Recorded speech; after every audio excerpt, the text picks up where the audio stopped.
నీ నోటికి ఒక అడ్డు అదుపు లేదా నిఖిల్ అంటూ నిఖిల్ని బాగా ఎక్కిపారేశారట అక్కినేని నాగార్జున గారు. ఇక మరో వీకెండ్ బిగ్ బాస్ సీజన్ 8లో వచ్చేసింది. ఇక అక్కినేని నాగార్జున గారు కలర్ఫుల్ గా స్టేజ్ పైకి వచ్చి కంటెస్టెంట్స్ అందరితో మాట్లాడుతూ నిఖిల్ గౌతమ్ విషయంలో మాట్లాడిన విధానం పైన ఒక్కసారిగా సీరియస్ అవుతూ వచ్చారు. నిఖిల్, హౌస్ లో నీ ఆట, మాట తీరు, ప్రవర్తన అన్ని చాలా బాగుంటాయి అనుకున్నాను.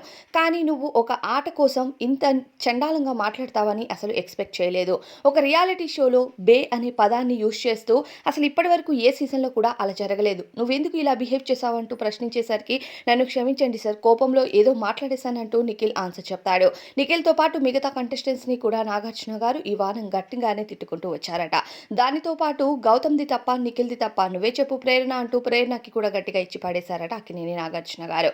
ఇక నాగార్జున గారు ఈ వారం మళ్ళీ ఒకసారి చివరిగా అంటే బిగ్ బాస్ సీజన్ 8కి చివరి దశకు చేరుకుంటున్నారు కాబట్టి కంటెస్టెంట్స్ చేసిన మిస్టేక్స్ అన్నిటిని గట్టిగానే ఏకిపారేస్తున్నట్టు తెలుస్తుంది. అయితే అక్కినేని నాగార్జున గారు బిగ్ బాస్ చివరి దశకు వచ్చింది.